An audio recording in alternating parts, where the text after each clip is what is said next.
R9 TV special news నేను నీరజ. భారత్ పాకిస్తాన్ మధ్య ఉద్రిక్త పరిస్థితులు నెలకొన్నాయి. పాక్ ఉగ్రవాద స్థావరాలను ఆపరేషన్ సింధూర్తో ధ్వంసం చేసింది భారత్. దీంతో తిరిగి దాడికి యత్నించింది పాకిస్తాన్ వ్యూహాలను తిప్పికొట్టింది భారత్. గగనతలంలోనే పాక్ డ్రోన్లను ధ్వంసం చేసింది. అసలు భారత్ ఏ టెక్నాలజీ వాడుతుందో అర్థం కాక తలపట్టుకుంది పాకిస్తాన్ చైనా నుండి కొనుగోలు చేసిన మిసైల్స్ ఏమిటి, వాటి సామర్థ్యం ఎంత అనేది భారత్ కనిపెట్టేసిందా?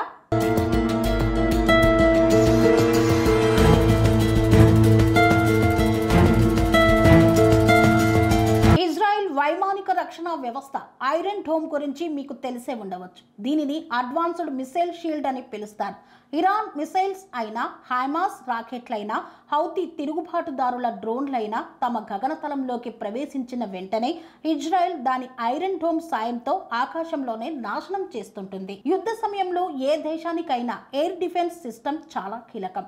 ఇందులో క్షిపణి నిరోధక వ్యవస్థలు, అలాగే రాడర్లు, దీనికి దిగే విమానాలను గుర్తించి ట్రాక్ చేసే ఇతర పరికరాలు ఉంటాయి. పాకిస్తాన్లోని పలు ప్రాంతాలపై ఆపరేషన్ సింధూర్ పేరుతో భారత దాడులు చేసింది. ఉగ్రవాద స్థావరాలను మాత్రమే లక్ష్యంగా చేసుకున్నట్లు భారత్ చెప్పింది.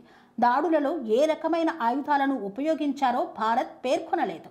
భారత్ వివిధ రకాల ఆయుధాలతో 6 ప్రదేశాలలో 24 దాడులు చేసిందని పాకిస్తాన్ సైనిక ప్రతినిధి లెఫ్టినెంట్ జనరల్ అహ్మద్ షరీఫ్ చెప్పారు. ఈ దాడుల్లో భారత్కు చెందిన 5 వైమానిక యుద్ధ విమానాలను, 1 డ్రోన్ను కూల్చివేసినట్లు పాకిస్తాన్ సైనిక ప్రతినిధి పేర్కొన్నారు. భారత్ ఇంతవరకు దీనిపై వ్యాఖ్యానించలేదు.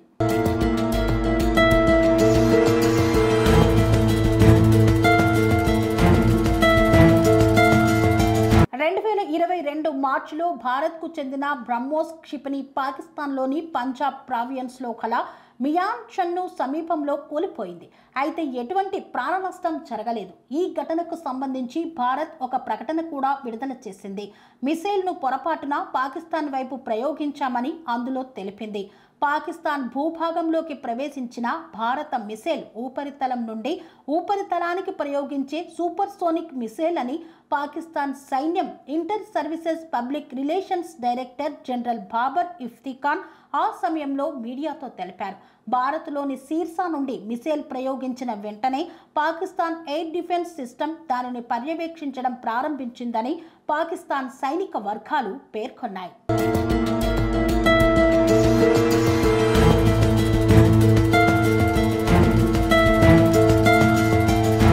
2019 నుండి 2 దేశాలు కొత్త రక్షణ పరికరాలను కొనుగోలు చేయడం మొదలుపెట్టాయి. ఇండియన్ ఎయిర్ ఫోర్స్ దగ్గర ఇప్పుడు ఫ్రాన్స్లో తయారైన 36 రఫేల్ యుద్ధ విమానాలు ఉన్నాయి. లండన్కు చెందిన international institute for strategy studies ప్రకారం అదే కాలంలో చైనా నుండి పాకిస్తాన్ కనీసం 20 అధునాతన J-10 ఫైటర్ జెట్లను కొనుగోలు. వీటిలో PL-15 మిసైల్స్ ఉన్నాయి. ఇక వాయు రక్షణ విషయానికి వస్తే 2019 తర్వాత Russian S-400 anti air craft missile సిస్టమ్ను భారత్ కొనుగోలు చేసింది. ఇదే సమయంలో చైనా నుండి HQ-9 ఎయిర్ డిఫెన్స్ సిస్టమ్ కొనుగోలు చేసింది పాకిస్తాన్. రేడియో పాకిస్తాన్ చెప్పిన దాని ప్రకారం పాకిస్తాన్ వైమానిక రక్షణ సామర్థ్యాలలో advanced aerial platforms, high to medium altitude air defence system, unmanned combat aerial vehicles ఉన్నాయని పాకిస్తాన్ ఎయిర్ ఫోర్స్ తెలిపింది. వీటితో పాటు స్పేస్, సైబర్, ఎలక్ట్రానిక్ వార్ఫేర్, అలాగే ఆర్టిఫిషియల్ ఇంటెలిజెన్స్ ఆధారిత సిస్టమ్స్ కూడా ఉన్నాయి. అయితే పాకిస్తాన్పై భారత మిసైల్ దాడితో చాలా ప్రశ్నలు తలెత్తాయి. ఇంతకీ భారత్ నుండి భారీగా మిసైల్స్ వస్తే పాకిస్తాన్ ఎయిర్ డిఫెన్స్ సిస్టమ్ అడ్డుకోగలదా? భారత మిసైల్స్ను పాకిస్తాన్ ఎందుకు ధ్వంసం చేయలేకపోయింది?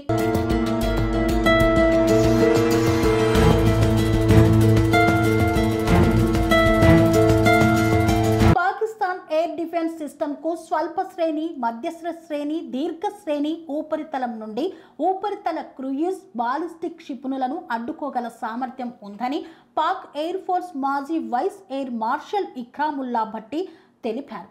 ఇక్రాముల్లా ప్రకారం పాకిస్తాన్ తన రక్షణ వ్యవస్థలో అనేక క్షిపణి వ్యవస్థలను చేర్చింది.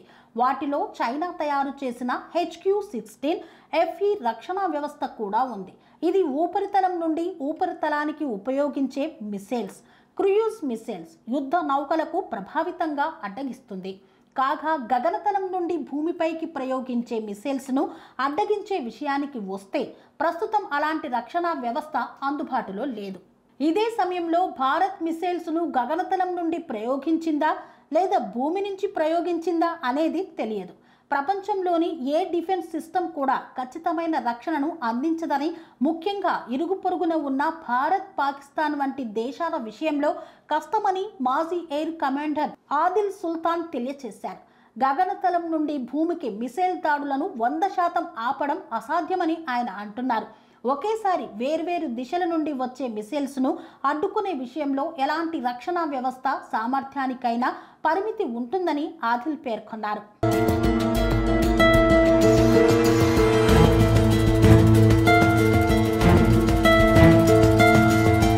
భారత్ ఈ మిసైల్స్ను గగనతలం నుండి భూమికి ప్రయోగించి ఉండవచ్చని ఇక్రాముల్లా అభిప్రాయపడ్డారు. వాటి వేగం మాక్ 3 నుండి మాక్ 9 వరకు మారింది. అమెరికా, రష్యా లేదా చైనాతో సహా ఏ దేశానికి అలాంటి హై స్పీడ్ క్షిపణిని అడ్డగించే సామర్థ్యం లేదని పేర్కొన్నారు. గగనతలం నుండి ప్రయోగించే మిసైల్ ప్రయాణ వ్యవధి చాలా తక్కువగా ఉంటుంది. వాటిని అడ్డగించడానికి చాలా తక్కువ సమయమే దొరుకుతుందని పేర్కొన్నారు. ఉపరితలం నుండి ఉపరితలానికి ప్రయోగించే మిసైల్ అడ్డుకోవచ్చు, ఎందుకంటే వాటి ప్రయాణ వ్యవధి ఎక్కువ అని ఆయన తెలిపారు. ప్రపంచంలోని ఏ రక్షణ వ్యవస్థ కూడా 100% దాడులను నిరోధించలేదని ఆదిల్ సుల్తాన్ అభిప్రాయపడ్డారు. వేర్వేరు దిశల నుండి గగనతలం నుండి భూమికి ఒకేసారి మిసైల్స్ ప్రయోగిస్తే వాటిని రాడర్లో గుర్తించడం, వెంటనే స్పందించడం కష్టమని పేర్కొన్నారు. స్వామి బోధానంద గోసేవ ఆశ్రమం, సైథాపూర్. జ్యోతిష్యం, వాస్తుశాస్త్రం మన పూర్వీకులు మనకిచ్చిన వరం.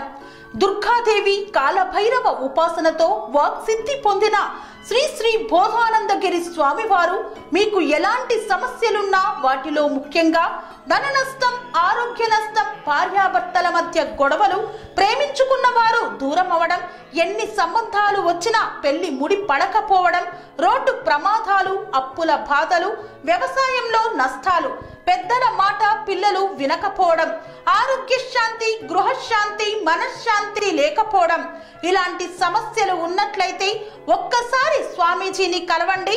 మీ సమస్యలకు తగిన పరిష్కారాన్ని పొందండి. అంతేకాక అన్ని రకాల వ్యాధులకు గోపంచగవ్య మరియు మూలికా వైద్యం చేయబడును. నమ్మకంతో రండి, ఆయురారోగ్యాలతో వర్ధిల్లండి. మా అడ్రస్ స్వామి బోధానంద గోసేవ ఆశ్రమం, సైథాపూర్, వీరభద్రస్వామి గుడి దగ్గర, యాదగిరిగుట్ట. సంప్రదించవలసిన నెంబర్ 9849213754 మరియు 9618034138.